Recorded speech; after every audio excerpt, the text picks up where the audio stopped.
today I will be talking about how I was raised as a child. Alright, so back in the days, parents, they were really different because there were things that we couldn't like talk about, we could ask them about, and there are things sometimes that we have to hide from them. Even our birth certificate, they would hide our birth certificate from us, and they would lock it up, locked it away. We didn't know where it was because they want to keep it away from us, because they think that if we see it, and we're gonna be thinking that we are getting big, or they will say, "Oh, you're becoming a woman," They say, "You become a woman. You say you're a woman. You're force ripe and all these things." And so one time I was walking with my mom. And I was just feeling so close to her, although she was very strict. I was walking, and then there was like a little track, and I was walking, and it was kind of getting dark, and I was just cuddling onto her, and I said, "Mom, I have something to tell you. You know that I'm seeing my period?" And that, oh my God, it's like the world is just shut down. My mom just like, I'm gonna tell you, Pa, you've been troubled by a man. Oh and goodness. I feel so embarrassed. So I don't blame them, because that's the way they were grown too, and they didn't have much knowledge and understanding.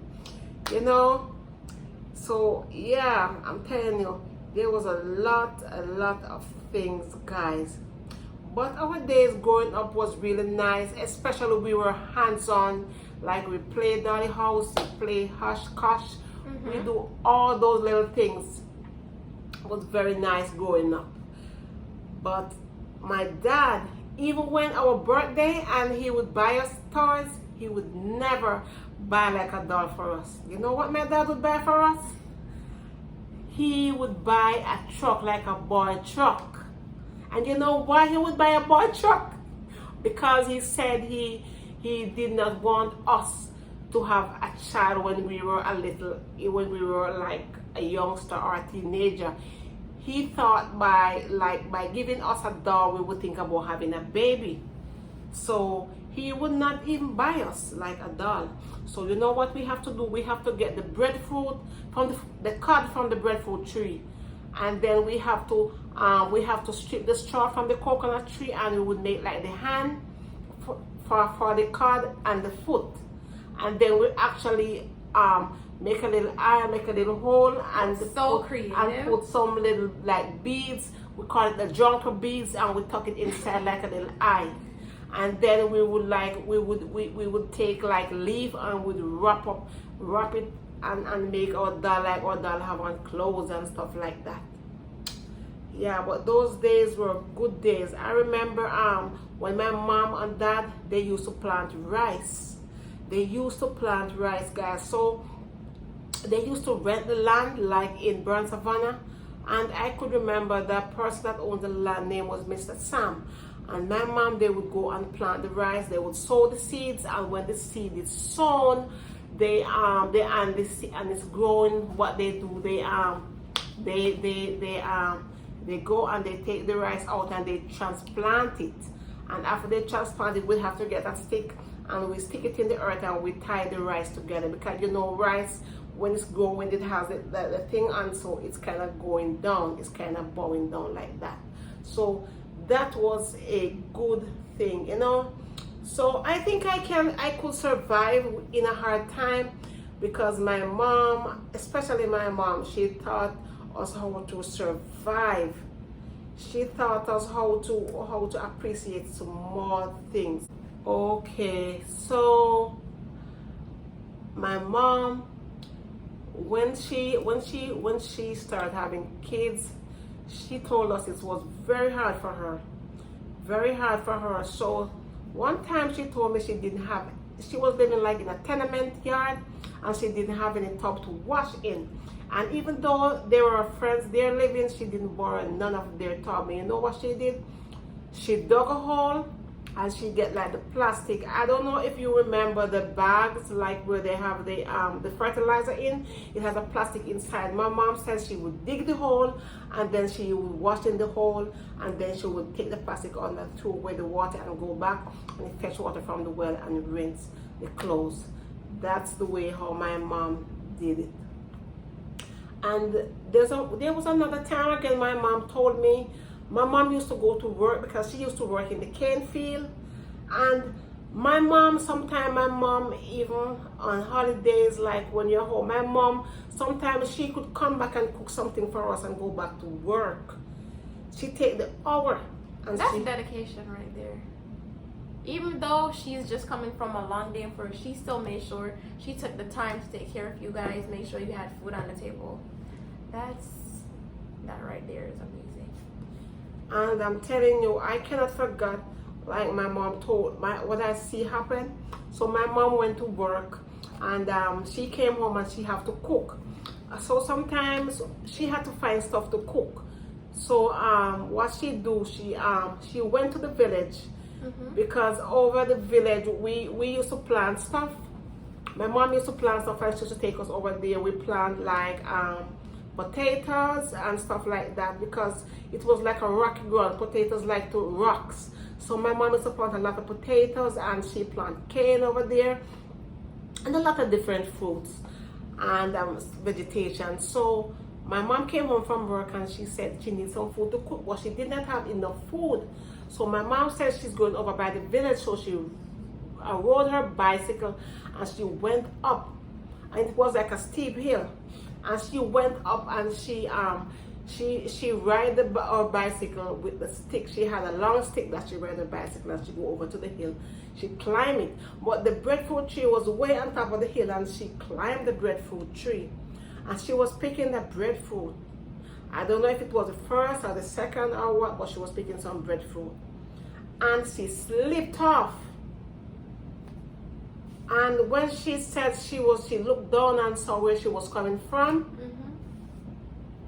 and she thought about us as children. She was gonna die and leave us. What my mom does, she sprung over on another limb and grabbed onto it. So what happened? She broke her 2 hands, and then she had to be hospitalized. So I'm telling you, my mom was a hero. She does a lot of things that I don't think of a human could really accomplish. And because my grandma is not a regular human. yeah. That's a super woman. Okay, Yes. that's a pioneer woman right there. Yes. And there was another thing I remember too. So my brother, I had a brother, and he was living. He had a girlfriend that came from England, and the girl came out and they rented a house, the family. So my brother was there with the girl, and when they go back to Canada, what happened? They gave my brother the key for the house, so my brother was living there. So it ended up that my brother met a guy who came from America who got deported. So the guy got deported, and the guy came out with some money, and they rented cars, and they were driving around. And my mom heard, and my mom said, "Get out of that company." And he didn't listen. So they gave him the car. The guy gave him the car to drive, and he crashed the car. And you know what happened? Because my mom, we used to raise a lot of cows and the goats, mostly cows at that time. So when my brother crashed the car, my brother didn't have no money to pay back the guy. So the guy came to my mom and said he want back the money to fix the car. Problem. So my mom said, "I don't have any money, and I didn't tell you to give him the car, because moreover I told him to come out of company." So the guy said, my mom had to sell some of those cows to give him the money. So my mom said no. My mom said, "No, I'm not gonna do that." So you know what happened? That guy, everybody was kind of afraid of that guy, because that guy got deported for things in America. So people was really afraid of that guy. Even my dad was afraid of that guy because the guy came and threatened us to burn down our house. And we were very afraid, and my dad, he would have to go to like some friend's house to stay. He had to even go to family members where the guy would think that he was there. So he went to other people's house and started sleeping on their floor, under their bed and stuff like that. And my mom sent us to one of her friends too to sleep. And my mom said, I am not leaving my house. At the time, we had stuff planted around the house. We had a ground. We call it ground. So we plant like gungo peas and cane and all, and sweet potato. So it's kind of bushy. So my mom said, I am not leaving. And my mom bought a machete, and my mom sharpened the machete back and front. And my mom put on a black clothes, and mom lied down in the bushes. And my mom said, if he ever comes trying to burn down the house, she was gonna get him. So my mom was a brave woman. My mom was a brave woman. She wasn't playing. My mom was a brave woman. My mom wasn't afraid of anything or anybody. My mom was like a straight person. She would tell you things even if you vex, even us as a child. My mom would tell us, if we do something that's wrong, my mom is not afraid to tell us, and she's not afraid to let us feel shame in front of people. Listen, my mom would come down by the school and beat us if we do something wrong in front of everybody. That's how my mom was. Have anything to say? Well, you never did that to us, thankfully, because I would be so embarrassed. But I feel like I was a good child, though. Right? Yeah, you was a good child. I was the best behaving one. And actually,